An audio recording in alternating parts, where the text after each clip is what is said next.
श्री राम कुमार दास कोठारी जी महाराज आपको प्रणाम कर रहे हैं। अश्वसन सेवा ट्रस्ट के संस्थापक। परहित सरिस धर्म निभाई, पर पीड़ा सम नहीं अदमाई, गोस्वामी तुलसीदास जी का उपदेश है।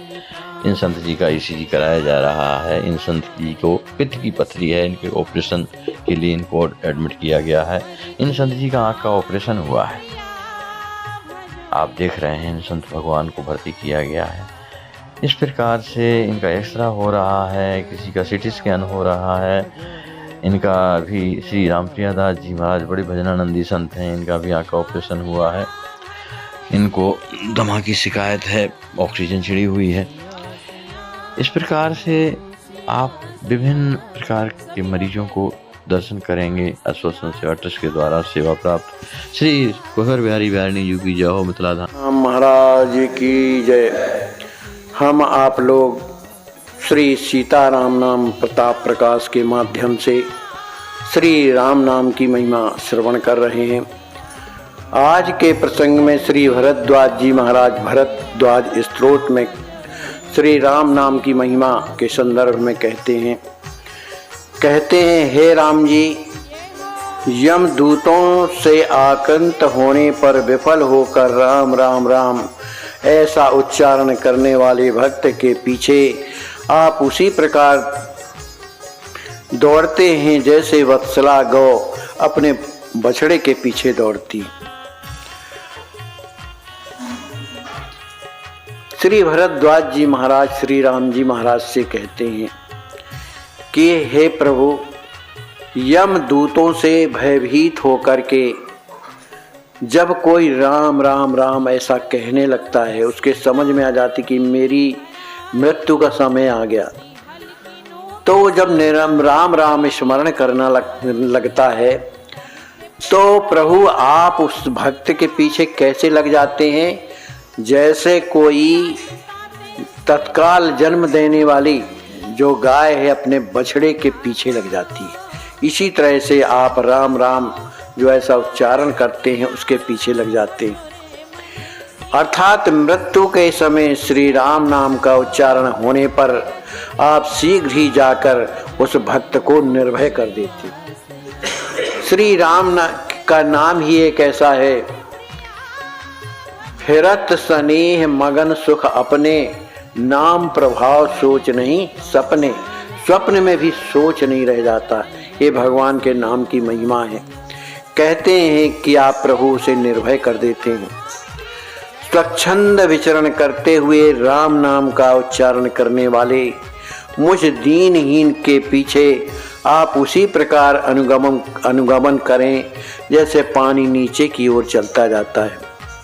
श्री भरद्वाज जी महाराज श्री राम जी महाराज से प्रार्थना करते हैं, हे प्रभु, जो स्वच्छंद विचरण करने वाले जो महात्मा हैं, महापुरुष हैं, वैष्णव जन हैं, तो वो आपको हमेशा याद करते हुए राम राम का जब स्मरण करते हैं, तो मेरे प्रभु ये प्रार्थना है कि आप भी उस भक्त जो राम नाम स्मरण करते हैं उसकी आप रक्षा करने लगते हैं, उसी की ओर दौड़ने लगते हैं। जैसे पानी जो है ऊपर से हमेशा नीचे की ओर बहता है, उसी तरह से जीव कहाँ पर है, नीचे हैं। आप तो परमात्मा साकेतु पर है। तो जो राम नाम स्मरण करते हैं उन दीन दुखी भक्तों को देख करके आप साकेत छोड़ करके और उनके पीछे दौड़ने लगते हैं। श्री राम जी जिन भक्तों के हृदय में आप सदा सर्वदा विराजमान रहते हैं, उन भक्तों को वन में भी तक्र मक्खन दूध घी मधु एवं जलादि सुख पूर्वक प्राप्त हो जाता है। जो भगवान के जो भक्त हैं, जो भगवान पर ही आश्रित रहते हैं और निरंतर राम राम राम ऐसा रटते रहते हैं, तो वे भक्त कहीं भी रुक जाएं, किसी भी स्थिति में रुके रहते हैं, तो उनकी स्थिति में उन्हें किसी बात का भाव नहीं रहता है। भगवान उनकी व्यवस्था वन में भी क्या करते हैं, तक्र माने मट्ठा हम लोगों को भी खूब मिल रहा है महाराज, कुछ नहीं है फिर भी मिल रहा है। तो मट्ठा मिलता है, मक्खन मिलता है, दूध मिलता है, घी मिलता है, सब तो मिलता है। माने भगवान के नाम जापकों को कहीं भी रहें ये भगवान स्वयं उपलब्ध करा देते हैं। जो लोग युद्ध भूमि में हे सीतापते, हे राम, हे रघुत्तम इस प्रकार भगवान के नामों का उच्चारण करते, माने लड़ाई तो कर रहे लेकिन जय श्री राम या जो भी जय हनुमान इस तरह का जो उच्चारण करते रहते हैं, जप करते रहते हैं, उन लोगों के शत्रु उसी क्षण हृदय से भयभीत हो जाते, माने उनके सामने शत्रु टिक नहीं पाते, भयभीत होने लगते हैं और भयभीत होकर के युद्ध इच्छुक होकर के भी दसों दिशाओं में भागने लगते हैं कि भैया ये हमसे भी ज्यादा समर्थवान। तो माने यद्यपि वो योद्धा है लेकिन राम नाम की कृपा ऐसी होती है, क्या कहते हैं, कोटि विघ्न संकट विकट, कोटि विघ्न संकट विकट और कोटि दुष्ट एक साथ, तुलसी कछु नहीं कर सके जो सहाय रघुनाथ। जिसकी भगवान रक्षा करें तो ये कुछ नहीं कर पाते। तो जो राम नाम लेकर के युद्ध भूमि में लड़ते हैं उनके पीछे राम नाम का बल आ जाता है, तो दुष्टों को उनके देखने भर से वो दसों दिशाओं में भागने लगते हैं। एक प्रपन्न गीता श्री लोमस जी महाराज ने लिखी है, प्रपन्न गीता। तो लोमस जी महाराज कहते हैं कि भैया संसार में श्री रामचंद्र जी से बढ़कर के कोई दूसरा देवता नहीं है। लोमस जी कहते हैं श्री राम जी से बढ़कर के कोई व्रत करने वाला नहीं, माने व्रत भी करो तो राम जी का करो, और योग एवं यज्ञ नहीं है, माने उनके बराबर ना योग है, ना यज्ञ है, ना कोई व्रत है। अर्थात श्री राम जी महाराज को ही सब कुछ मान करके उन्हीं का व्रत करो, उन्हीं के लिए योग करो, उन्हीं के लिए यज्ञ करो, मन सब कुछ उन्हीं के लिए करो, क्योंकि उनसे बढ़कर के कोई दूसरा देवता नहीं है। वहीं पर श्री पुष्कर जी महाराज कहते हैं कि जो लोग दुस्तर दुख की प्राप्ति होने पर श्री राम जी का स्मरण करते हैं उन लोगों का दुख समुद्र सूख जाता है, इसमें संशय नहीं। जो भगवान अत्यंत हमारे जीवन में कष्ट आया और कष्ट को देख करके वो भयभीत हो रहा है, तो क्या करना चाहिए, भगवान का नाम है ना। तो भगवान का नाम स्मरण करने से उसके कष्ट दूर हो जाते हैं। तो इस तरह से श्री लोमस जी कहते हैं। एक ऋतुपर्ण जी महाराज हैं, वो कहते हैं कि महाबुद्धिमान आप निष्कपट भाव से कर्म मन और वाणी से सम्मत लोकों के स्वामी, समस्त भवचाई समस्त लोकों के स्वामी भगवान श्री राम का भजन करें। मनि बुद्धिमान कौन है, जो मन वचन कर्म से जो भगवान का ही नाम वाणी के द्वारा नित्य निरंतर राम राम ऐसा लेता रहता है, वही बुद्धिमान माना जाता है। तो इसलिए श्री राम जी का भजन करें और उसी में संतुष्ट रहें कि जो हमारे प्रभु करेंगे वही होगा, होता भी वही है। राम की चाहि सोई होई, करे अन्यथा हस नहीं कोई। श्री विश्वामित्र जी महाराज कहते हैं, एक प्रातः पंचक है ग्रंथ, उसमें कहते हैं, श्री विश्वामित्र जी महाराज कहते हैं कि मैं वाणी के दोष को हरने वाले, माने हम कुछ भी मंत्र कह रहे या कुछ भी कह रहे, तो यदि उस वाणी में हमारे अगर भगवान का नाम आ गया तो वो दोष नहीं माना जाएगा, क्योंकि उसमें जो दोष आया तो उसको हरने वाले कौन है, राम जी का नाम। संपूर्ण पापों का स्वभाव से ही नाश करने वाले, जितने भी समस्त पाप, अब कितने पाप होते हैं सब आ जाते हैं, तो उसका नाश करने वाले कौन है, श्री राम।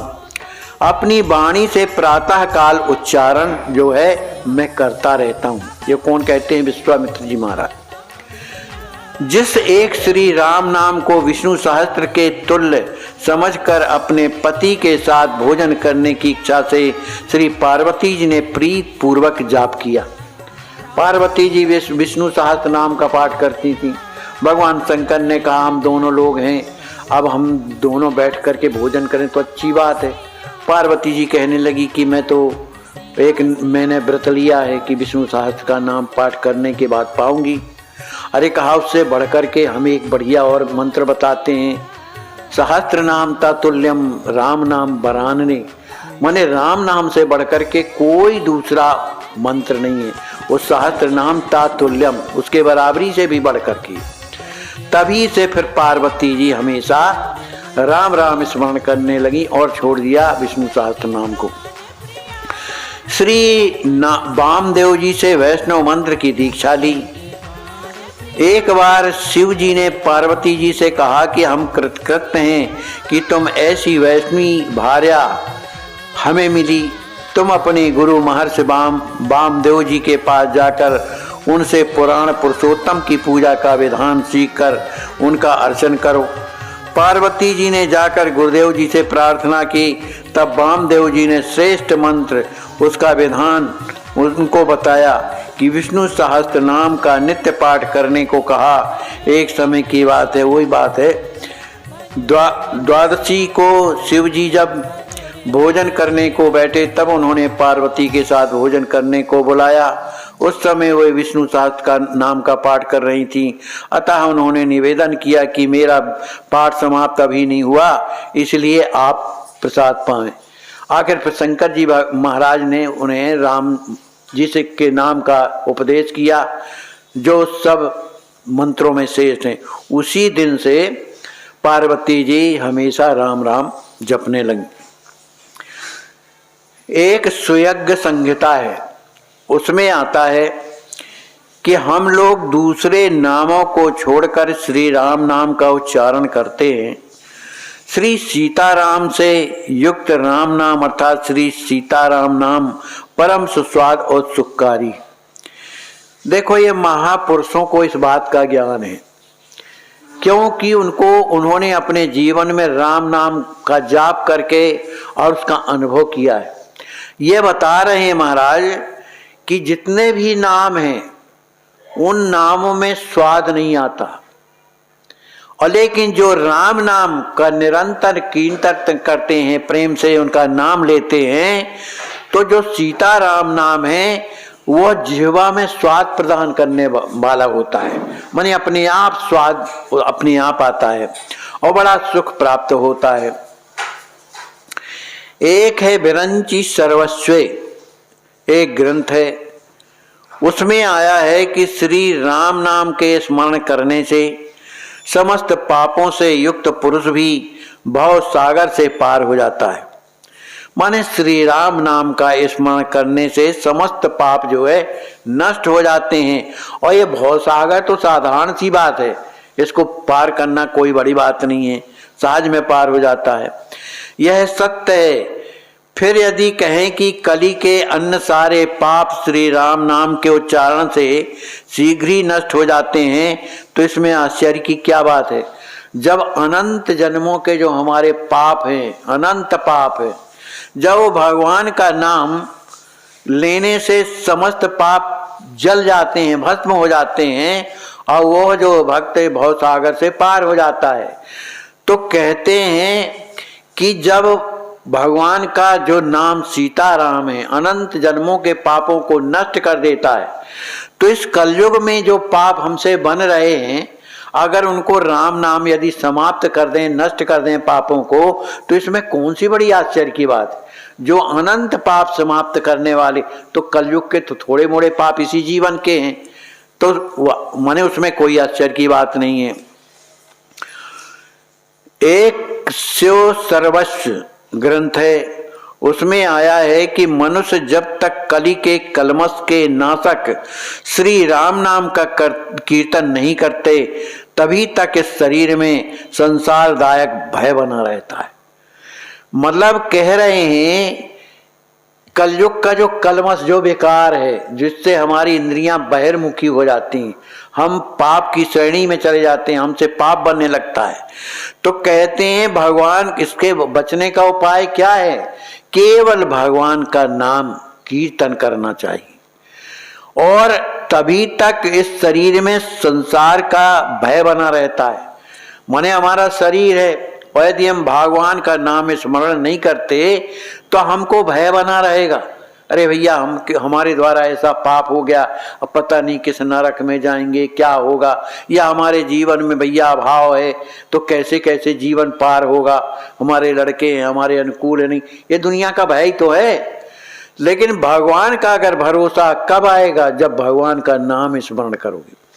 तो ये राम नाम जो है क्या है? भय को नाश करने वाला है। इसलिए संसार का भय किससे नष्ट होता है? राम नाम के स्मरण से। वेदों, पुराणों और स्मृतियों में श्री राम नाम कहा गया है। जिस श्री राम नाम के संकीर्तन से तीनों तापों का नाश हो जाता है। दैहिक, दैविक, भौतिक, ये तीन ताप होते हैं। इनका नाश कैसे होता है? श्री राम नाम से। तो ये कोई बात ऐसी नहीं है, इसको वेदों ने, पुराणों ने और स्मृतियों ने भी प्रमाण दिया है कि ये बात सही है। समस्त पापों का एकमात्र प्रायश्चित श्री राम नाम कीर्तन है। जितने भी जघन्य से जघन्य पाप हमारे जीवन में हो गए हैं, यदि वो कीर्तन करने लगे तो उसके पाप सब नष्ट हो जाते हैं, उसका प्रायश्चित हो जाता है। कल के कथा में हम आप लोगों ने श्रवण ही किया है कि वो ब्राह्मण के द्वारा गौ हत्या हुई तो उसने भगवान का नाम स्मरण किया तो तुलसीदास जी ने, महाराज ने उसे उजागर कर दिया, परम पवित्र बना दिया। तो भैया भगवान के नाम की महिमा है। कलयुगी में तुलसीदास जी महाराज नहीं प्रकट हुए हैं। तो तीनों लोकों में इससे बढ़कर के कोई पुण्य देने वाला जो है और दूसरा कोई नाम नहीं है। इसलिए नित्य निरंतर राम जी के नाम का कीर्तन करना चाहिए। भगवान शंकर कहते हैं, हे देवी, श्री राम नाम के कीर्तन से ही तारक ब्रह्म श्री राम जी का दर्शन होता है। जो निरंतर भगवान का नाम स्मरण करते रहते हैं तो आवत हृदय स्नेह विषय के कैसा सुमरिय नाम रूप बिन देखे। मने राम जी के नाम का स्मरण करो, सुमरण करो, रूप बिन देखे भगवान का दर्शन नहीं हुआ। लेकिन ऐसे भगवान का दर्शन जिसका हमने कभी किया नहीं, तो आवत हृदय स्नेह विषय के, उसके हृदय में प्रेम भी प्रकट कौन करता है? श्री राम नाम। तो उस प्रेम के कारण हृदय में आवत उसके हृदय में आ जाते हैं। तो सबसे बढ़कर के है श्री राम नाम। इसलिए राम नाम का कीर्तन करना चाहिए। बोलिए श्री सीताराम नाम महाराज की जय। चलता फिरता घर सड़क पे नहीं, पानी पर, जिसे प्रयागराज संगम में कहीं भी ले जाया जा सकता, कहीं भी तैराया जा सकता। दोस्तों, कुंभ के इस शाही स्नान की व्यवस्था देख आप भी दंग रह जाएंगे। कई सारे लाउंज वीवीआईपी के लिए हैं। सबसे खास बात यह है कि इनको चलाकर एक जगह से दूसरी जगह पर आसानी से ले जाया जा सकता है। यहाँ पर आप देखेंगे तो इसके कंट्रोल यहाँ पर मौजूद हैं। यहाँ पर स्टीयरिंग है और इस कंपनी द्वारा ये लाउंज बनाए जा रहे हैं। यहाँ पर ये बोट्स लगाई गई हैं जो इसको आगे या पीछे की ओर ढकेलेंगी, इसको एक स्थान से दूसरे स्थान पर ले जाने में सहायता करेगी। पूरे इन प्लास्टिक की डिब्बों के ऊपर इनको बनाया जा रहा है। और अभी आप देखेंगे तो मैं यहाँ पर खड़ा हूँ, लगभग गहराई वाला पानी है, फिर भी बिल्कुल सिक्योर और सेफ है। ये कंसेप्ट प्रयागराज मेला अथॉरिटी की पहल पे किया जा रहा है। कम से कम 70 आदमी के लिए वो उन्होंने सत्यापित करी है, पर उनके इंजीनियर्स आए, उन्होंने इस पे 200 आदमी चढ़ाए और जेटी को कुछ भी नहीं फर्क पड़ा, तो उन्होंने 70 आदमी के लिए सेफ्टी इसको सत्यापित की है। इसी पे एक पूजा के लिए भी स्थल है, पूजा भी कर सकते हैं, पंडित को बैठा के पूजा किया जा सकता है। कि इनके अंदर स्नान करने के लिए भी अलग से स्विमिंग पूल जैसे स्पेस बनाया गया है। अलग अलग विभागों के है, इनको संगम पर लगाया जाएगा और इनकी गहराई लगभग 5 से 8 फुट रहेगी। सेफ्टी रखते हुए और 100% स्टेनलेस स्टील से बना के रखा है। इसका पर्पस यही है, जैसे एक तरफ यमुना नदी से श्रद्धालु आएंगे बोट से, दूसरी तरफ ये सीढ़ियाँ दी जा रही हैं जिससे कि संगम पे उतर के स्नान करके फिर ऊपर आके चेंज कर सकते हैं। इन चेंजिंग रूम्स जो प्रोवाइड किए गए हैं प्रत्येक जेटी में। इन लाउंज की लाइट की आपूर्ति भी यहीं पर इनके द्वारा होगी। आप यहाँ पर देख सकते हैं, ये पूरा एक पिलर है जिसके ऊपर सौर ऊर्जा की प्लेट वगैरह लगाई गई है, बैटरीज वगैरह चार्ज होंगी, यहाँ पे लाइट की आपूर्ति की जाएगी।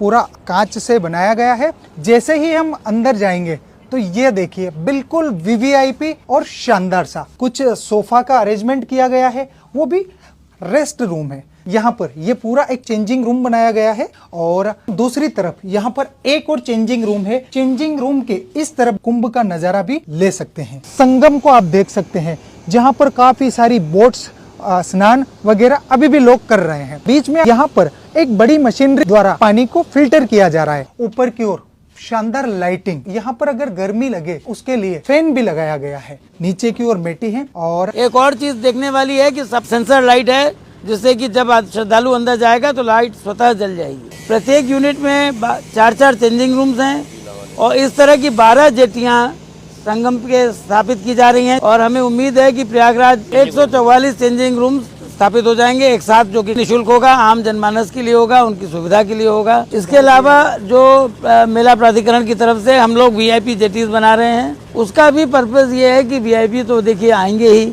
मिनिस्टर्स आएंगे ही, माननीय लोग आएंगे, उनके लिए अलग से जाके स्नान करके आके अपना काम पूरा कर सकते हैं। तो दोस्तों कितना शानदार और मनोरम दृश्य है यहाँ से प्रयागराज के इस कुंभ का। यहाँ पर व्यवस्था काफी अच्छे से की जा रही है। हर जगह हमारी पुलिस तैयार है और बिल्कुल बढ़िया तरीके से सब कुछ अरेंज किया जा रहा है। आश्वस्त संत सेवा ट्रस्ट अयोध्या धाम में आपका स्वागत है। एक बार अवश्य